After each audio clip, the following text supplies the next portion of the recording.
질투하는 사랑, 저주받는 사랑, 우상숭배와 음행, 이런 제목으로 광야에서 시리즈 10번째 말씀 같이 나누겠습니다.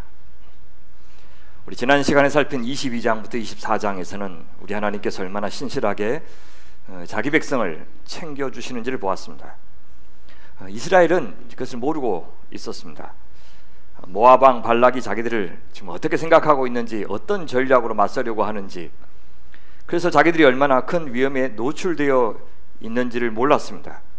우리도 그렇게 한치 앞을 내다보지 못하면서 살고 있습니다. 우리가 어떤 병에 걸렸든지 오늘 우리의 선택이 어떤 결과를 또 만들어낼지 그것도 모릅니다. 선량한 사람만 우리 주변에 있는 것이 아니고 세상이 우리에게 유리한 대로만 돌아가는 것도 아닙니다. 원래도요, 세상 저쪽에서 벌어지고 있는 일이 우리한테 영향을 미치고 있었고, 우리가 존재하지 않았던 시절에 일어난 일도 오늘 우리에게 영향을 미치고 있었는데 우리는 그걸 잘 느끼지 못하고 살아온 것입니다. 그런데 요즘에는 이제 실시간으로 세상 돌아가는 것을 더 잘 볼 수 있기 때문에 그 영향을 더 직접적으로 느끼고 있을 뿐입니다. 미국의 대선, 중동 전쟁, 러시아, 우크라이나 전쟁, 또 미국과 중국 사이의 무역 전쟁, 멀리서 벌어지는 일이지만 직접적으로 우리에게 영향을 미칩니다. 몇 시간 만에 우리의 주식값이, 또 기름과 가스값이 영향을 받습니다. 우리의 금리는 미국의 연방준비위원회의 금리 결정에 따라서 오르고 내리고 합니다. 실제로 몇 해 전에 중남미 아마존에서 큰 화재가 난 적이 있었습니다.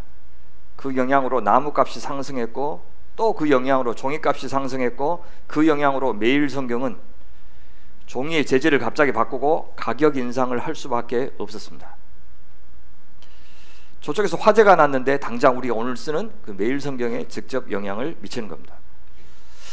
그 일들 가운데서 우리가 책임지고 통제할 수 있는 것이 과연 몇 가지나 될까요? 조심한다고 해서 다 막아지는 것이 아닙니다. 우리 하나님께서 여태 인류를 붙잡아 주시고 지켜주시지 않았다면, 특별히 자기 백성과 함께 하시지 않았다면 우리는 이만치라도 살 수 없었을 겁니다. 그러니 그간 우리가 무탈하게 살아왔다면 그만큼 더 은혜를 누린 겁니다. 아무도 사람과 인생에 대해서 오만해서는 안 됩니다. 우리 인간이 문제죠. 이스라엘 백성들은 이런 사실을 충분히 모르고 있었습니다. 우리의 삶과 생명이 그 하나님의 신실함에 달려있다는 사실, 그것을 잘 몰랐어요. 그 불가항력적인 은혜와 축복, 그것이 이스라엘의 가장 중요한 정체성이 되어야 됩니다. 그것이 오늘 우리의 정체성의 중심이 되어야 됩니다. 그리스도인은 그런 사람들이에요. 그리스도인은 하나님의 은혜와 축복으로 산다고 하는 자의식이 충만한 사람들이 그리스도인이에요. 그리고 그 정체성에 어울리게 사람을 대하고 하나님을 대하고 또 시간을 대하는 사람, 그래야 존재가 존재다워지기 때문입니다. 그것이 진정한 행복이고 축복이에요. 그 질서를 아는 것을 지혜라고 부르고요. 그래서 그 질서가 내 삶에, 내 몸에 정착될 때 우리는 그만큼 안식을 누리게 됩니다. 그렇게 살 때 나뿐만 아니라 내가 있는 곳에 샬롬이 임해요. 하나님 나라가 임하는 겁니다. 오늘 25장을 보면요, 그런 이스라엘이 언제든 심판의 대상도 될 수 있다는 사실을 보여줍니다. 하나님은 그들 향한 저주를 막고 그것을 축복으로 돌려주셨는데, 이스라엘은 스스로 그 축복을 다시 저주로 돌리고 있는 것을 이제 말해줍니다. 성경을 잘 보면요, 결국 이 두 가지 흐름 사이의 긴장이 성경 처음부터 끝까지 흐른다는 것을 알 수가 있어요. 몇 가지 예만 들어볼까요? 창세기 2장 얼마나 멋지고 아름다운 그 창조 질서가 펼쳐집니까? 바로 뒤에 3장에서는 그 질서를 망가뜨리는 아담과 하와의 범죄가 일어납니다. 자, 노아 홍수를 통해서 하나님과 다시 언약을 맺고 이제 새 출발했는데 그 후손들이 곧 바벨탑을 쌓아서 반역을 도모합니다. 출애굽기 25장부터 31장에 보면 모세는 시내산 위에 올라가서 하나님과 자기 백성이 거할 성막에 대한 아름다운 그 설계도를 받고 있었는데, 바로 그 시간에 산 아래서는 32장 바로 그 다음부터 34장까지 황금 송아지를 만들어서 자기들만의 축제를 벌이고 있는 이스라엘을 우리는 목격할 수 있습니다. 레위기에도 그래요. 아론이 대제사장으로 위임받는 그 엄청 장엄한 의식이 끝나자마자 그 장남과 차남이 하나님이 허락하시지 않는 다른 불을 사용해서 제사를 지내다가 죽는 아주 비극이 이어집니다. 곧장 이어져요. 갈멜산에서 위대한 선지자 엘리야가 바알과 아세라 선지자 850명과 상대해서 영광스러운 승리를 거두었는데, 이어서 곧장 낙심한 엘리야가 호렙산으로 도망하는 이야기가 이어지고 있습니다.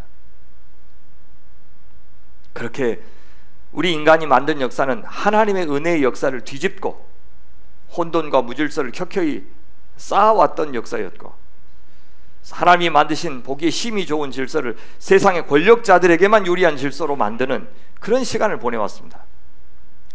돈을 벌기 위해서 멀쩡한 식량 버리고, 돈이 안 된다고 애써 농사지은 밭을 갈아고 또 곡식을 태워야 되고, 그러는 사이에 누군가는 또 굶어 죽고, 누군가는 명령을 내려서 전쟁하고 누군가는 전쟁에 나가서 죽어야 되는 참 이상한 세상이 되었습니다. 아무에게도 생명이 되지 않고 아무에게도 복이 되지 않는 결정들인데, 인간은 그걸 알면서도 멈추지 않아요.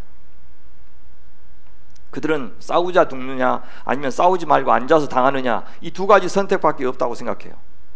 혼자 죽느냐 같이 죽느냐 사이에서 고민하는 그런 세상이 되어버렸어요. 남을 살리기 위해서 내가 죽는 이 십자가의 원리, 사랑의 원리를 세상은 상상도 못합니다. 지난 본문과 오늘 본문에서 같이 나타나는 인물이 있는데, 그게 바로 발람입니다. 암시적으로 나타났죠. 그리고 하나님이 등장하시고 모압 사람과 미디암 사람도 같이 등장해요. 지난 시간에는 산 위에서 하나님께서 저주하고 싶은 발람을 돌이켜서 축복하게 만들었죠. 근데 오늘은 산 아래에서 발람이 이스라엘 백성들이 우상 숭배와 음행에 빠지게 만들어서 멸망하게 하는 그 수법을 모압 왕 발락에게 조언하고 있습니다. 그러니까 발람은 발락의 저주 요청을 아주 통쾌하게 거절한 다음에 쿨하게 자기 고국으로 돌아가는 것이 아니라 발락을 몰래 만나가지고 이스라엘을 망칠 수 있는 다른 방안을 제시한 겁니다. 자기가 저주하면 매번 실패하니까 발락한테 이스라엘을 꼬드길 수 있는 방법을 가르쳐 준 거죠. 그래서 많은 돈을 받았습니다. 발락이 제시한 그 많은 재물에 눈이 멀어서 그렇게 한 겁니다. 그가 가르쳐준 방법이 미인계입니다. 우상숭배가 미인계예요. 산 아래에서 벌어진 일을 이렇게 요약하고 있습니다. 이스라엘이 시뜸에 머물러 있더니 그 백성이 모압 여자들과 음행하기를 시작하니라. 이거 현상이에요. 본질은 우상숭배고. 저기 보면 시딤 볼 겁니다. 그렇죠? 여기 시딤이 여리고 바로 맞은편에 저 모압 형제의 시딤이 있습니다. 저 시딤에서 사람을 보내서 저 시딤에서 모압 여인들에게 이제 넘어간 거죠. 그래서 백성들은요, 이스라엘 백성들은 두고두고 저 시딤이라고 하는 지명을 잊을 수가 없었어요. 자, 이 일은 광야 40년 동안 한 번도 일어나지 않았던 종류 일이에요. 광야가 위태로운 곳이었지만 그곳에서 그들은 다른 우상들을 접할 기회가 거의 없었습니다. 에돔 근처 광야에서 살았지만 가나안 본토의 우상 숭배 문화의 영향으로부터는 좀 멀어져 있었습니다. 대개 그들이 불평했던 이유가 뭡니까? 리더십에 대한 불만, 또 물과 음식 부족, 또 고기 먹고 싶다, 뭐 그런 거였죠. 몸이 힘들어서 나온 문제들이 대부분이었어요. 그래서 하나님의 사랑을 의심했고 하나님의 능력을 의심하는 시험들이 있었습니다. 사실 그들이 비교했던 대상은 애굽의 바로와 애굽의 신들이었어요. 그래서 걸핏하면 애굽으로 돌아가겠다고 하지 않아요? 그런데 이 40년 동안 그들은 그래도 신실하게 하나님을 경험하면서 점점 애굽 신들의 영향으로부터는 멀어졌어요. 그들의 자장으로부터는 좀 멀어졌습니다. 하지만 이제 가나안 땅에 점점 다가갈수록 다른 유혹이 찾아왔어요. 그들을 끌어당기는 다른 한 극이 바로 가나안이었는데, 그 전 단계가 바로 요단강 동편 땅, 그러니까 준 가나안이에요. 그래서 하나님과 다른 가나안들 우상 사이를 비교하라고 하는 유혹이 찾아왔습니다. 가나안의 우상들은 애굽의 우상들과는 달랐습니다. 더군다나 약속의 땅에서는 애굽에서 못 누렸던 자유까지 이스라엘 백성들이 누리게 되죠. 풍요를 누리게 됩니다. 노예 생활을 하던 시기에 만난 애굽의 신들은 대개 지배자들의 이데올로기를 정당화하는 장치였어요. 그래서 예측 가능한 삶을 보장해 주기는 했지만 기본적으로는 억압받는 삶이었습니다. 근데 가나안의 신들은 민중들의 가장 적나라한 욕망을 채워주는 신들이었습니다. 두 가지 욕망, 대표적으로 뭡니까? 하나는 돈이고 하나는 성입니다. 하나는 번영이고 다른 하나는 쾌락입니다. 하나님께서도 이것을 물론 당신 백성들에게 축복으로 허락하십니다. 하지만 하나님은 그것들을 질서 안에서, 율법 안에서 누리도록 제한하셨어요. 그 제한이 그들에게 복이 될 겁니다. 하지만 모압의 우상들은, 나중에 가나안의 우상들은 그 제한을 없애버려요. 네가 하나님이 되어 네 스스로 결정하라고 허용합니다. 그들도 이것이 종교의식에 불과합니다 라고 정당화해 주었어요. 자기중심적인 사람 한번 살펴보십시오. 그 사람들 치고 여호와 하나님 한 분만 믿으라고 하는 요구를 달갑게 받는 사람은 없습니다. 그런데 이제 다양한 신들 가운데 네가 원하는 것 골라서 하나 믿으라고 한다면, 그것도 여러 신들을 동시에 섬길 수 있는 자유를 준다고 한다면 그 얼마나 달콤하게 여겼을지 아마 짐작되실 겁니다. 가나안의 우상들은 그런 것들을 허락했지만 여호와 하나님은 허락하지 않았는데 이스라엘 백성들은 아랑곳하지 않았어요. 아직 가나안 땅에 들어가지도 않은 상태예요. 그런데도 모압에서부터 이스라엘 백성들은 이미 벌써 가나안의 맛을 보기 시작했습니다. 그러니까 25장 이 사건은 앞으로 가나안 땅에 들어가서 이스라엘 백성들이 어떤 삶을 살게 될 것인지, 어떤 삶이 전개될 것인지를 미리 엿보게 하는 사건입니다. 그래서 저자는 의도적으로 발람이 지금 영향을 미치고 있는데 발람은 등장시키지 않아요. 지금 이것이 발람이 한 짓이라고 하는 것은 나중에 31장 보면 알 수가 있어요. 왜 발람을 등장시키지 않았을까요? 이것은 전적으로 이스라엘 백성들이 선택해서 벌인 짓이다 라고 하는 것을 강조하려고요. 그래서 22장부터 24장 앞에 본 것들처럼 하나님의 신실하심, 그 사랑과 대조적으로 25장에서부터는 이스라엘의 불순종과 반역을 강조하려고 하는 것입니다. 발람을 핑계대지 못하게 하신 거죠. 뭐 발람이 유혹한다고 다 넘어가야 되는 것은 아니기 때문에 그렇습니다. 여러분 나중에요 여호수아서 보시면 여호수아가 가나안 땅을 정복하러 이제 들어가는데 먼저 정탐꾼을 보내죠. 어디서 보내는지 여러분 그 지명 기억하십니까? 눈치가 빠른 사람들은 바로 정답을 이야기할 수 있습니다. 그렇죠? 제가 한 지명밖에 이야기 안 드렸죠. 시딤이에요. 시딤. 저는 의도적으로 그 시딤이라는 장소를 언급했을 거라고 생각해요. 왜냐하면 시딤 하면 금방 저 모압 여인들과의 음행 사건을 떠올릴 것이기 때문에 그래요. 근데요, 자 시딤에서 보는 정탐꾼들이 여리고 땅에 들어가서 맨 먼저 만난 사람이 누굽니까? 창기 라합이라고 나오죠. 창기 라합. 여러분 이 창기라는 단어가 1절에 나온 그 음행하다라는 단어에서 나온 명사예요. 그러니까 여기서는 시딤의 창기들에게 지금 당하고 있는데 여호수아 때는 가나안의 창기 라합이 먼저 여호와 하나님께 굴복해서 시딤에서 온 정탐꾼들을 환대하고 있는 모습으로 나오죠. 창기들을 하나님께 굴복하게 만들어서 그들도 복을 받는 백성이 되게 하는 것이 이스라엘의 제사장의 사명인데 이스라엘이 도리어 창기들에게 당해서 하나님이 주신 복을 팽개치고 있으니 이 얼마나 통탄스러운 일인가 이렇게 말하고 있는 거예요. 여기 음행했다고 하는 것은 우상숭배를 가리키는 상징적인 표현일 수도 있고 실제 우상숭배 했다는 말일 수도 있고 그렇습니다. 그 시작은 모압 여인들의 초청이었어요. 2절 보시면 그 여자들이 자기 신들에게 제사할 때에 이스라엘 백성을 청함에 백성이 먹고 그들의 신들에게 절하였다라고 나옵니다. 이스라엘은 원래 모압과 전쟁할 의사가 없었기 때문에 이웃 나라의 호의적인 초청에 대수롭지 않게 응했을 가능성이 있습니다. 그런데 이스라엘은 그 신들에게 절하는 데까지 빠지고 말았습니다. 분명히 이 제사에는 술과 음식이 있었을 것이고 음란한 성적인 의식까지 포함되어 있었을 겁니다. 이스라엘 백성들은 그 모압 신들에 대한 충성심 때문이 아니라 이 화려한 음식과 성적인 욕망 때문에 그 신에게 절하고 말았습니다. 공교롭게도 그 신이라고 할 때 그 신은 신들 복수고요, 엘로힘 우리가 하나님이라고 할 때 그 단어와 똑같은 단어입니다. 뭐가 달라? 이렇게 이야기했을 가능성이 있죠. 우상숭배자들은 항상 자기중심적이라 해서 절대 진심으로 신들에게 충성하거나 사랑하지 않습니다. 그것이 하나님이든 우상이든 마찬가지예요. 하나님도 건성으로 우상도 건성으로 믿어요. 그들은 돈이 좋고 쾌락이 좋을 뿐입니다. 그리고 절대 우상숭배는 절하는 데 그치는 법이 없습니다. 우상숭배를 일단 시작하면 우리를 노예화시킵니다. 그래서 우리가 그동안 누렸던 모든 관계와 질서를 파괴시켜버립니다. 그것을 이렇게 표현하죠. 이스라엘이 바알부올에게 가담한지라. 바알부올, 부올지방을 섬기는 바알, 그만해. 부올지방에서 섬기는 바알. 가담하다는 동사 주목하시겠어요? 구약에서 3번 나오는데 모두 이 바알부올 사건과 관련해서만 나옵니다. 그래서 언약과 관련이 있는 단어예요. 연합하다, 묶이다. 명사형이 한짝 한 쌍인데요, 그렇다면 이스라엘이 바알 숭배하는 자들과 한 패거리가 되었다, 그 말입니다. 처음에는 단순히 초청을 받아서 참여하는 단계였는데 결국에는 그들과 구분할 수 없는 지경까지 빠졌다, 그 말입니다. 하나님의 백성 이스라엘의 정체성을 망각하고 완전히 혼합주의에 접어든 겁니다. 그러고도 그들은 하나님을 믿는다고 생각했을 것이고 제사를 드렸을 것입니다.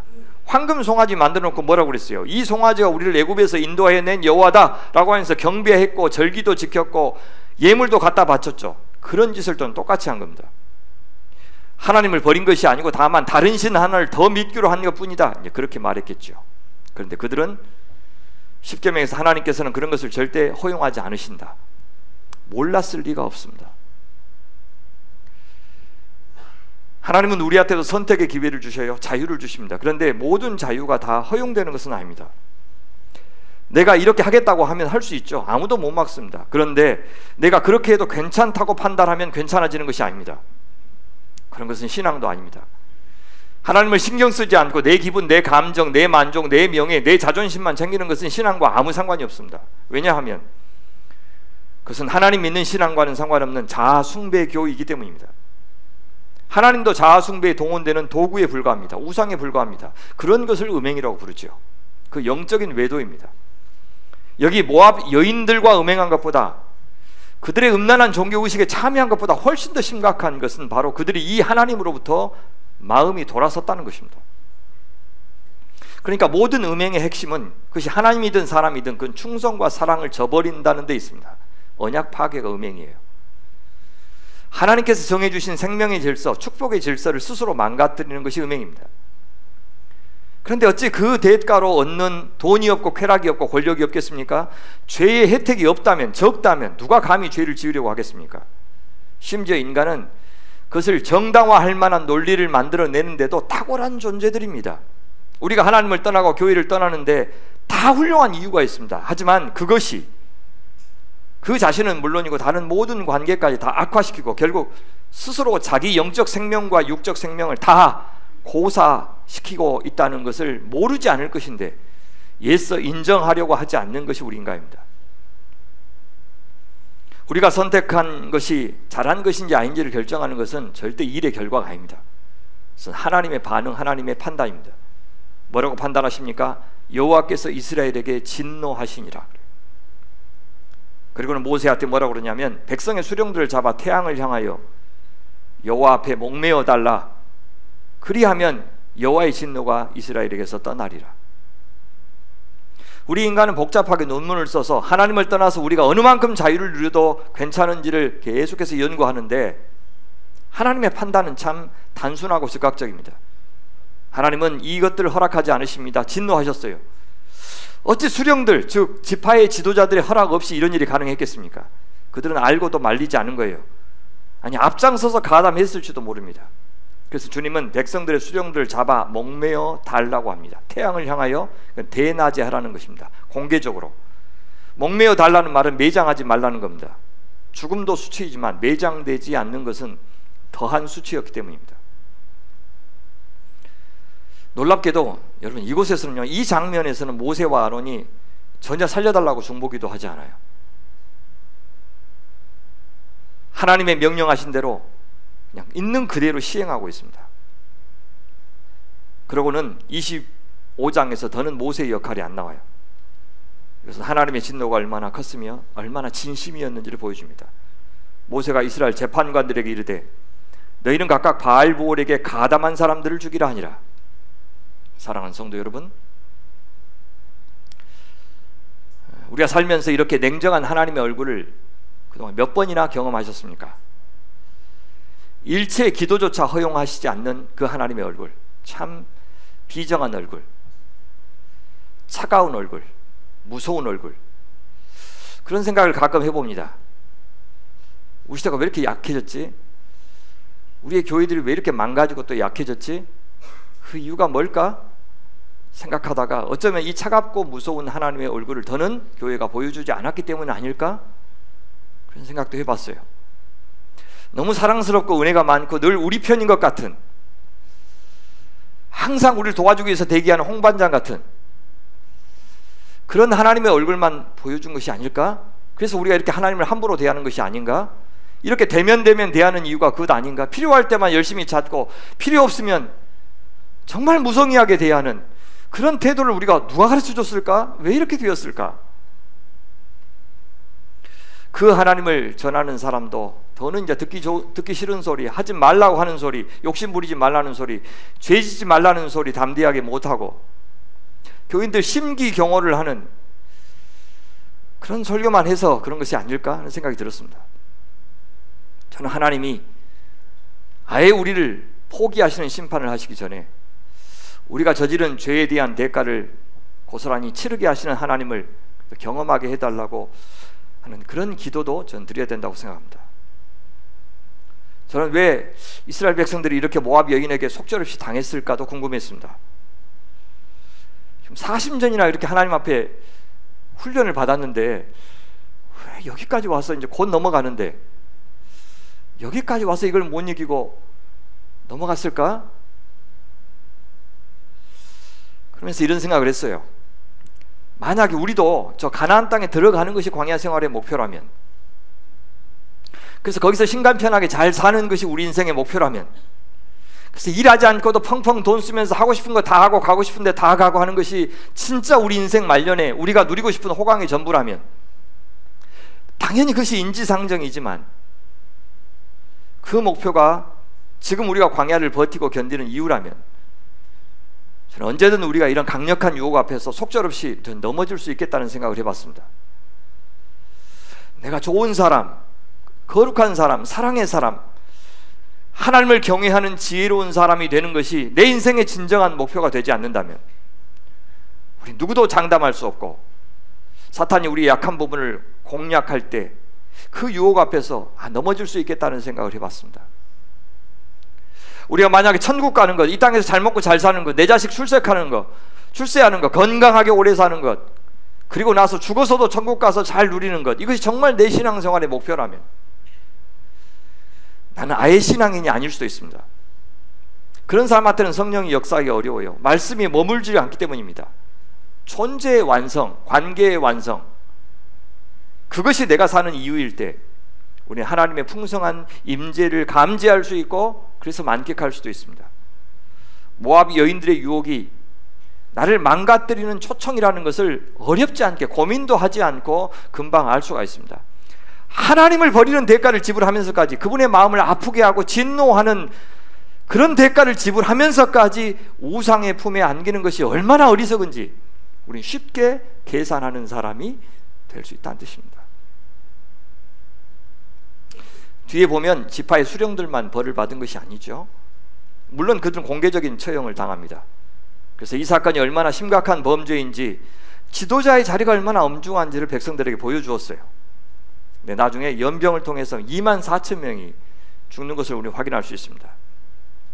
실제로 얼마나 많은 이스라엘 백성들이 이 우상숭배와 음행에 가담했는지, 또 얼마나 오랫동안 이런 악행을 감행했는지 그건 잘 모릅니다. 하나님이 진노하시는 정도를 보면 꽤나 심각한 것으로 보입니다. 단 한 번이었더라도 이것은 매우 심각한 범죄였습니다. 당연히 모세나 아론이나 여호수아 같은 지도자들에게는 보고가 안 됐을 것 같아요. 알고도 묵인했을 가능성은 거의 없습니다. 그래서 그들은 심판받지 않은 겁니다. 다만요, 이 일에 있어서 출애굽 1세대, 즉 광야 1세대가 어떤 역할을 했는지는 궁금해요. 안타깝게도 각 지파마다 여전히 광야 1세대가 살아남아 있었을 것인데 거의 그들이 역할을 못한 것 같습니다. 늙은이는 많았어도 어른은 없었던 겁니다. 스승은 없었어요. 어른들이 젊은 세대의 음행에 우상숭배에 제동을 걸지 못한 참 안타까운 모습입니다. 이렇듯 바알볼 우상숭배와 모압 여인들과의 음행은 현상적인 범죄의 이면에 이스라엘의 심각한 영적인 상태를 보여준 사건이었습니다. 여러분, 이 정도의 신앙 수준이면요, 가나안 땅 정복하기도 어렵고 정복했다 하더라도 가나안 문화에 쉽게 동화될 수밖에 없는 상태였습니다. 그래서 왜 하나님께서 이렇게 공개적으로 넘어갈 시간이 다 되었는데도 단호하게 이렇게 많은 사람들을 심판하셨는지 그 이유를 우리는 짐작할 수 있습니다. 여러분, 지금 이 이스라엘의 영적인 상태가 얼마나 해이했는지를 보여주는 대표적인 사건이 바로 이어서 나와요. 지도자들이 처형당하고 공동체 안에 이미 연병이 퍼지기 시작했는데, 그래서 이스라엘이 난리가 났는데 완전히 평온했던 질서가 무너졌습니다. 집집마다 곡소리가 났습니다. 두려움과 불안과 공포가 엄습해서요, 그 상황을 이렇게 묘사하죠. 이스라엘 자손의 온 회중이 회막문에서 울 때에, 통곡할 때에. 자, 그런 와중에 참 어이없는 사건이 벌어집니다. 이스라엘 자손 한 사람이 모세와 온 회중의 눈 앞에서, 다 보는 데서 그 말이에요, 미디안의 한 여인을 태연하게 데리고 와서 그의 형제에게로 온지라. 이건 눈치 없는 것이 아니고 이렇게 막 살아도 된다고 생각할 정도로 영적인 감각이 무뎌진 상태입니다. 우리나라 돌아가는 거 보세요. 지금 우리나라 교회가 돌아가는 거 보세요. 막 살아도 돼요. 막 해도 돼요. 아무도 눈치 안 봐요.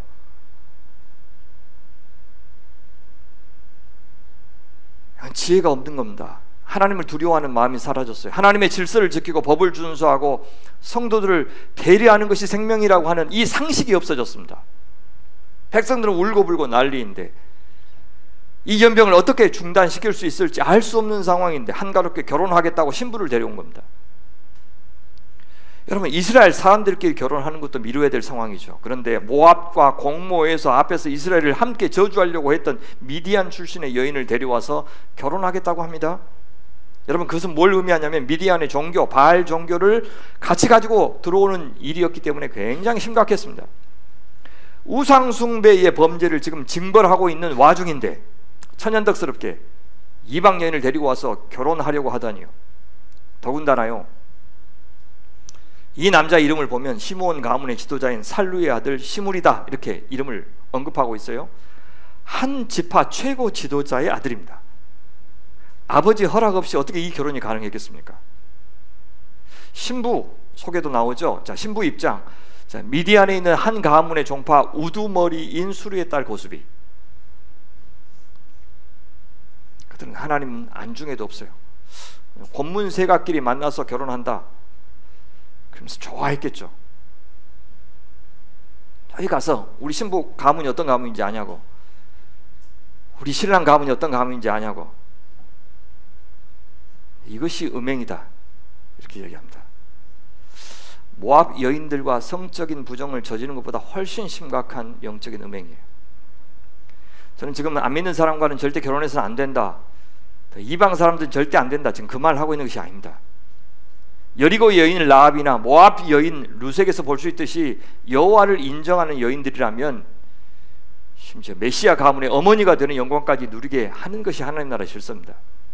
이 경우는 달라요. 하나님을 인정하지 않고 도리어 하나님 나라의 저주를 퍼부려고 하는 자들 가운데 굳이 신부를 찾고 있는 겁니다.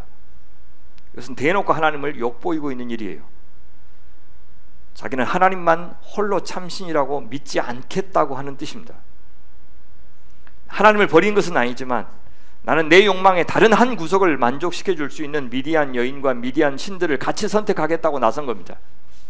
하지만 이건 결국 하나님으로부터 독립을 선언하는 행위고 자신도 하나님과 같이 되겠다고 하는 태초의 원죄와 아무 다를 바가 없는 선택입니다. 그러니 하나님이 진노하신 것은 당연합니다. 하나님은 우리밖에 없다고 하시는데 하나님 말고도 사랑하는 사람이 많다는 사람들을 하나님은 무슨 수로 용납할 수 있겠습니까? 고작 그 정도의 사람 창조하고자 언약을 맺으셨고 출애굽하셨고 광야를 지나서 여기 모압까지 인도하신 것이 아니지 않습니까? 과연 이스라엘 백성 가운데 이 하나님의 진노를 표현할 사람이 있을까요? 이스라엘 중에 분연히 떨치고 일어나서 하나님 나라가 어떤 곳인지를 보여줄 사람이 과연 있을까요?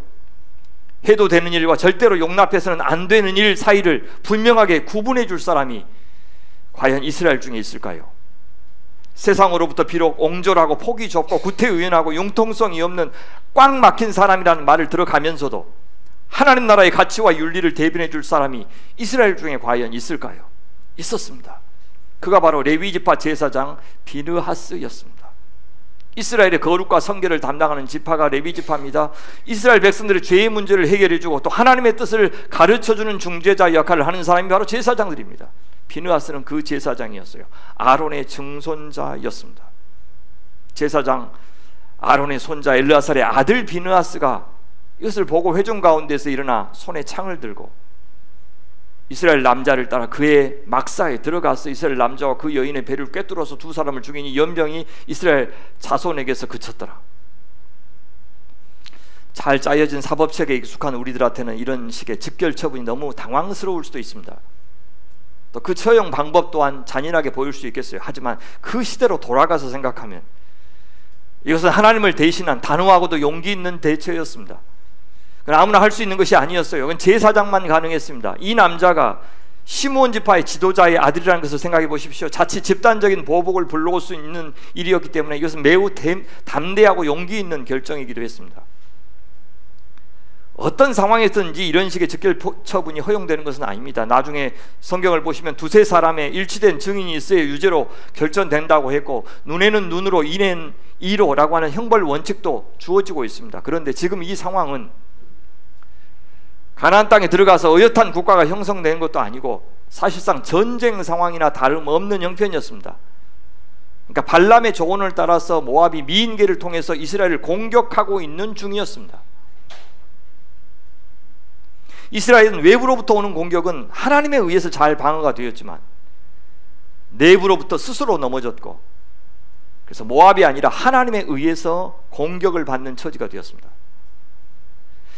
세상이 공격해서 우리가 실패도 해요. 병도 걸리고 경제적인 고생도 합니다. 그러면서 우리는 이 광야를 지나고 있죠. 그런데 그런 것은 어떻게 하든지 하나님께서 치유하시고 극복하게 하십니다. 합력하여 선을 이루게 하셔요. 무엇보다도 그런 고난과 실패와 결핍과 상실의 과정에서 우리 자신이 더욱더 굳건한 믿음으로 자라갈 수가 있습니다. 그런데 우리가 하나님을 저버려서 하나님의 공격을 받을 때는 아무도 당해낼 수가 없어요. 우리는 그것을 두려워해야 돼요. 내가 지금 하나님의 공격을 받고 있는지, 내가 하나님의 공격을 하고 있는지, 하나님을 공격하고 있는지, 그래서 하나님의 공격을 자초하고 있는 것은 아닌지 두려운 마음으로 늘 살펴야 됩니다. 이 사안이 얼마나 심각했는지 연병으로 이미 죽은 사람의 수가 말해주죠. 24,000명이었더라. 우리는 현대인의 시선으로 비느하스의 보복을 너무 지나치다, 경솔하다 이렇게 말할 수 있겠지만 하나님의 판단은 다릅니다. 여러분, 왜 우리는 죄에 대해서, 죄인에 대해서, 죄인을 다루는 방식에 대해서 도대체 무슨 근거로 그렇게 관대한지 모르겠어요. 우린 좀 더 고집스럽게 거룩의 기준, 의의 기준, 경건의 기준을 좀 높여야 됩니다. 이만하면 됐지, 남들보다는 낫지 않는가, 나도 인간이지, 이렇게 하는 식으로 스스로 완화된 기준을 만들어서 자기 만족을 추구하거나 죄책감을 무마하려고 하는 시도 더 이상은 안 됩니다. 우리가 실족하고 넘어지고 신앙에서 떠나는 데는 엄청난 계기가 필요한 것이 아니에요. 기분 상하는 말 한마디면 신앙 전체가 다 무너질 수 있습니다. 심지어 그것이 오해라고 해도 그 사람한테는 상관이 없어요. 하나님으로부터, 교회로부터 한 발 거리를 둘 구실을 늘 찾는 사람들에게는 내 성에 안 차는 사람들을 만나는 것이 엄청 반갑습니다. 끝까지 자기 탓이 아니라 남 탓, 남 핑계를 댈 수 있는 것을 찾는 사람들에게 필요한 것은 아주 조그마한 틈이에요. 그러니 우리는 비록 내가 그렇게 못 살고 있더라도, 그래서 하나님 앞에 참 죄송스럽고 사람들한테 죄송스러워도 우리 그리스도인들은 반드시 이러저러 해야 되고 교회는 이 정도는 돼야 된다고 참으로 고상하고 높은 기준만은 고수해야 됩니다. 나는 그렇게 못 살아도 그래도 그리스도인 다우려면 이래야지, 교회 다우려면 이래야지 라고 하는 기준을 갖고 있어야 돼요. 그걸 갖고 남을 함부로 판단하고 찌르는 도구로 사용하지 말고 나는 못 살면서 나를 쳐서 복종시키는 기준으로 삼아야 됩니다. 비느하스의 기준에 대해서 하나님은 이렇게 평가해 주셔요. 제사장 아론의 손자 엘르아살의 아들 비느하스가 내 질투심으로 질투하여 이스라엘 자손 중에서 내 노를 돌이켜 내 질투심으로 그들을 소멸하지 않게 하였도다. 그러므로 말하라, 내가 그에게 내 평화의 언약을 주리니 그와 그의 후손에게 영원한 제사장 직분의 언약이라. 그가 그의 하나님을 위하여 질투하여 이스라엘 자손을 속죄하였습니다. 넉자라는 질투가 몇 번 나오는지 한번 헤아려 보시겠어요? 하나, 둘, 셋, 넷, 4번 나오죠. 비느하스의 기준은 하나님의 질투였습니다. 비느하스는 질투하시는 하나님의 마음을 알았어요. 우리밖에 없는 그 하나님의 마음을 알았어요. 비느하스의 행동은 자기 의를 위한 것이 아니었어요. 사적인 복수심도 아니고 공명심을 노리는 것도 아니었습니다. 하나님은 그 마음을 내 질투로 질투했다. 내 질투로 질투했다고 평가하셔요. 너는 내 마음속에 들어갔다 나온 사람처럼 행동했다. 내가 하고 싶었던 것을 네가 해주었구나. 이렇게 판단하신 겁니다. 비느하스가 나서지 않았다면, 하나님께서 자기 질투심으로 이스라엘을 상대했다면 어떻게 될 뻔했다고 말씀하십니까? 내 노를 돌이켜서 내 질투심으로 그들을 소멸하지 않게 하였도다. 소멸할 뻔했도다. 새 번역은 그것을 이렇게 의역하고 있어요. 이스라엘 자손을 홧김에 멸하는 일을 삼갔다. 누구 때문에요? 이 비느하스 때문에. 앞에서는 모세의 중보기도를 들으시고 이스라엘을 진멸하고 모세 통해서 새로운 나라 만들겠다는 계획을 처리하신 바가 있었죠. 같은 맥락입니다. 비느하스가 하는 것을 보고서 기다리셨다는 듯이 하나님은 자기 생각을 처리하십니다. 그렇죠. 질투하지 않는 사랑은 사랑이 아닙니다. 질투하는 사랑만이 참 사랑입니다. 이것이 하나님 나라의 질서입니다. 누구든 사랑할 수 있지만 아무나 사랑해서는 안 됩니다. 아무렇게나 사랑해서도 안 됩니다. 하나님 당신을 향한 사랑은 절대적인 사랑, 배타적인 사랑, 그것만을 사랑이라고 인정하시는, 질투하시는 사랑입니다. 이런 기준을 조롱해도 좋고 무시해도 좋습니다. 그런데 그렇게 한 대가는 치러야 될 겁니다. 하나님이 세우신 이 관계의 원리, 이 질서를 무시한다면 거기에는 어떤 생명도 어떤 복도 하나님께서 내주지 않으실 겁니다. 죽은 다음에 심판받는 것은 말할 것도 없고 이 땅에서 그들은 하나님 나라를 누릴 수 없게 될 것입니다. 그런 것을 감수해도 좋다면 계속해서 내 방식대로 사랑하겠다고 주장해도 상관없습니다. 내 방식대로 자유를 누리겠다고, 살고 싶은 대로 살겠다고 해도 상관없습니다. 그 대가를 감수하겠다면.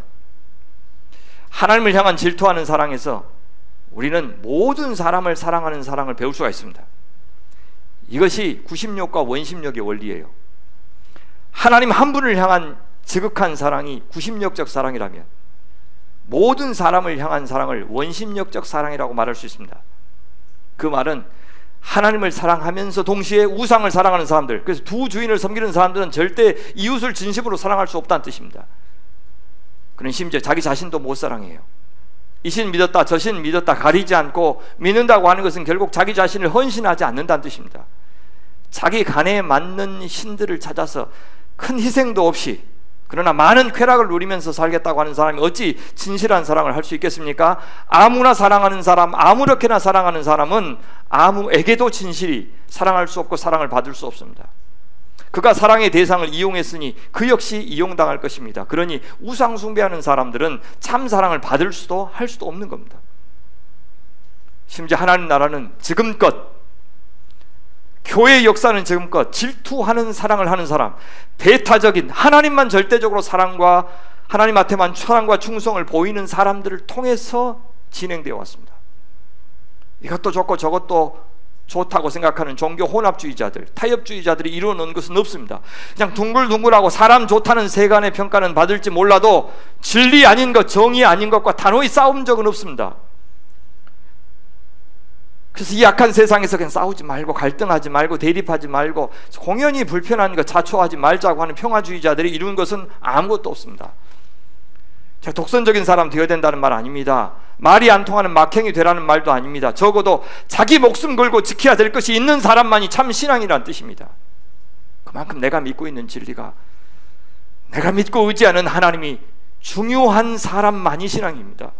언제든 수 틀리면 내다 버릴 수 있는 정도라면, 그깟 돈 몇 푼에 팔고 그깟 쾌락에 팔고 그깟 이데올로기와 바꿀 수 있는 정도라면 어떤 사람도 어떤 세상도 변화시킬 수 없습니다. 나 자신도 변화 못 시켜요. 오히려 돈 몇 푼이 아니라 싫은 소리 한마디에 하나님과 교회를 바꿔버립니다.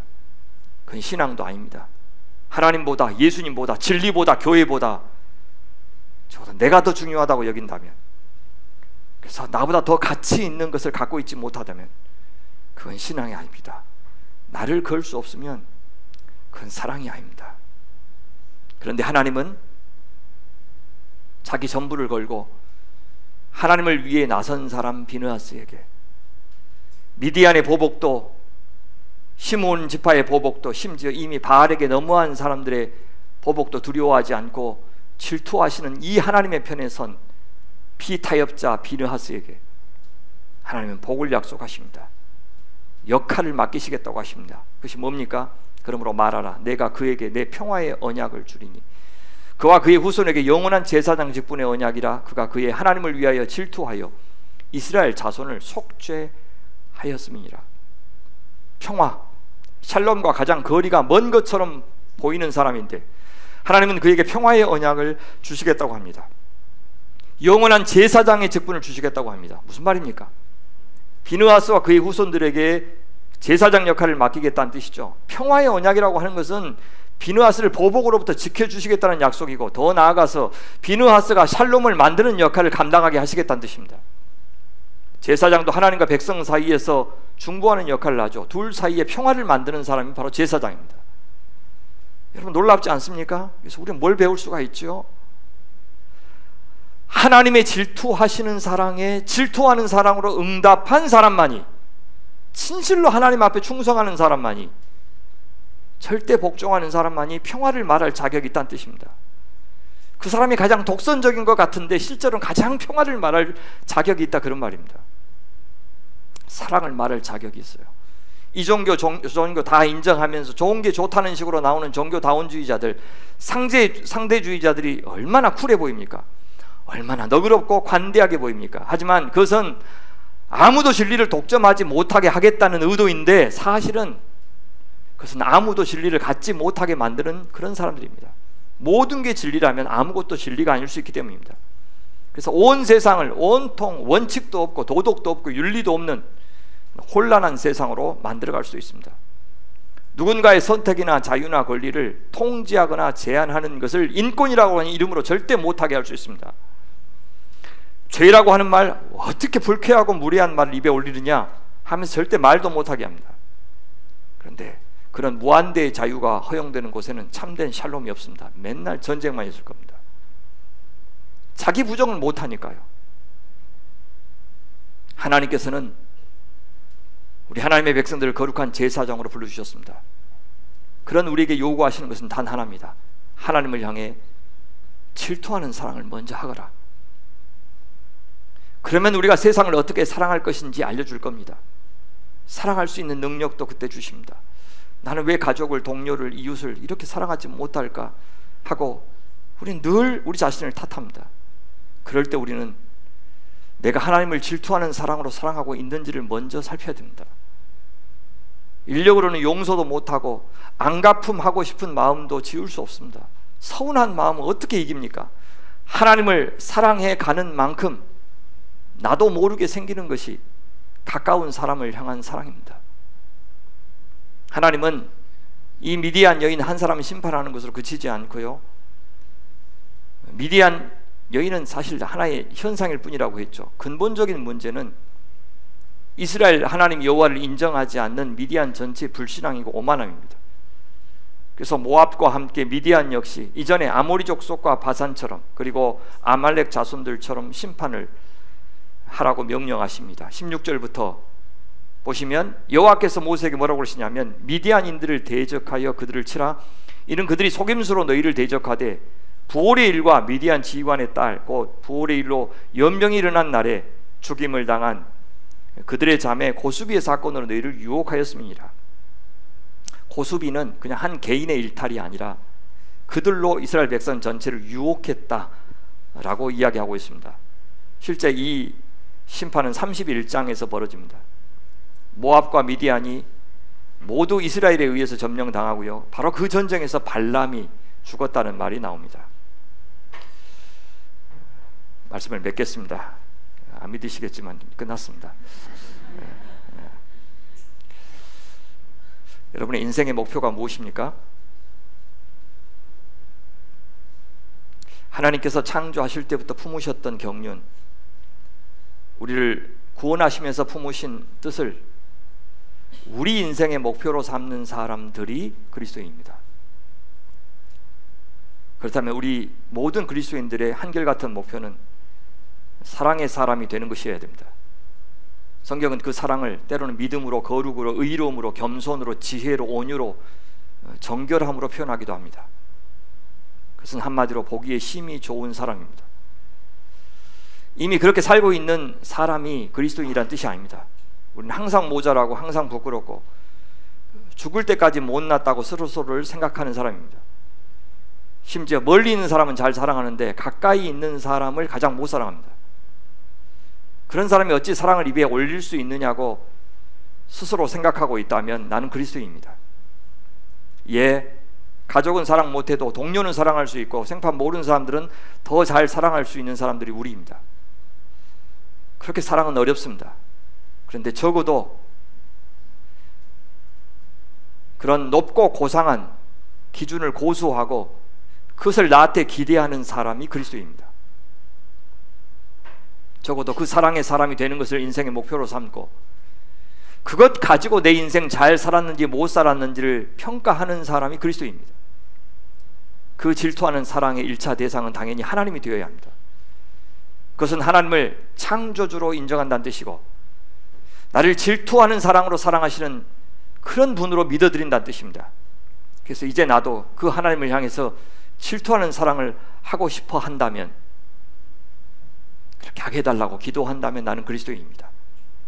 그런데 그런 존재가 되는 것이 내 인생 목표 되는 것이 아니라 저 가나안 땅이 목표가 된다면 우리는 사랑할 수 없어요. 심지어 그 가나안 땅마저도 금세 권태로워질 겁니다. 그 가나안 땅에서도 하나님을 향한 사랑을, 하나님이 사랑으로 주시는 축복을 누리는 대신에 그 땅에 쉽게 동화되고 말 겁니다. 그 땅을 정복할 수 없을 때 또다시 40년 전처럼 하나님을 원망하게 될 겁니다.